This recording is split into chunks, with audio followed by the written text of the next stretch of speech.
In the 1940s, Professor Streeter of the Carnegie Institute of Embryology in Washington, D.C., proposed a system for classifying the stages of human development.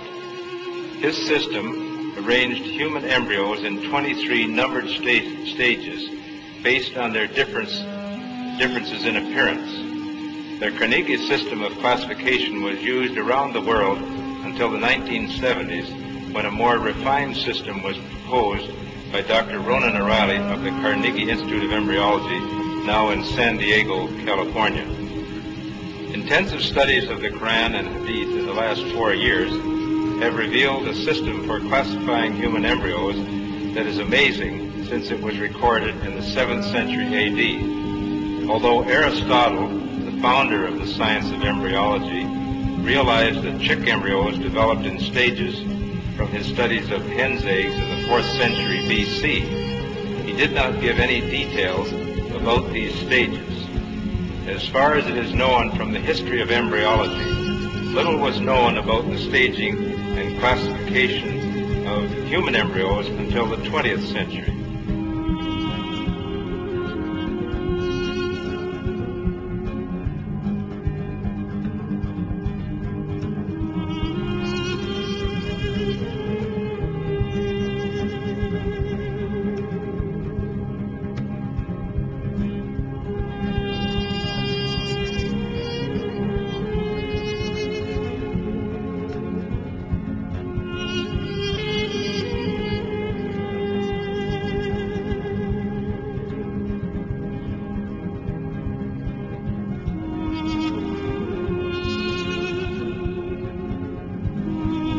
First stage is an adapt.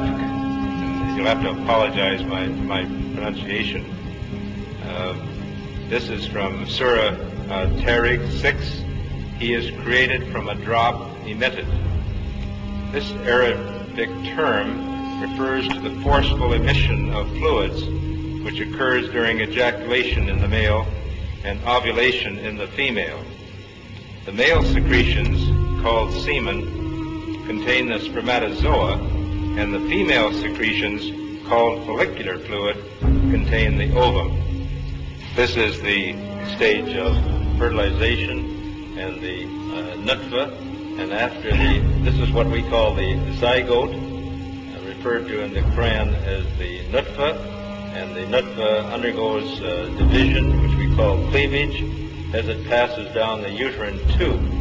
So these are the stages of the nutfa here as it undergoes cell division.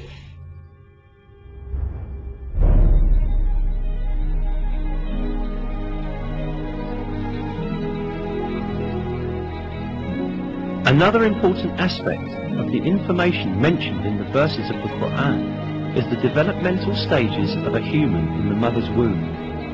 It is stated in the verses that in the mother's womb, first the bones develop, and then the muscles form, which wrap around these bones. We then formed the drop into a clot, and formed the clot into a lump, and formed the lump into bones, and clothed the bones in flesh, and then brought him into being as another creature. Blessed be God, the best of creators.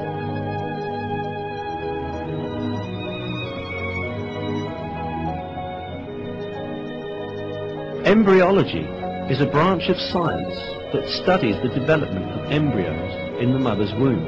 Until very recently, embryologists assumed that the bones and muscles in an embryo developed at the same time.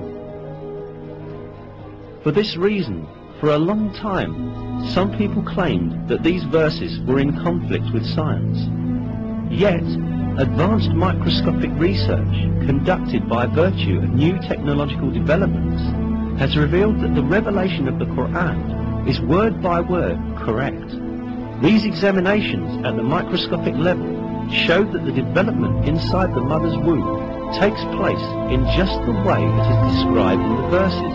Obviously, life begins at the moment of fertilization when a single sperm fuses with an ovum to form a one-celled embryo or zygote. At this moment, the ultimate character of that new individual is decided. The Quran recorded these facts 1400 years ago.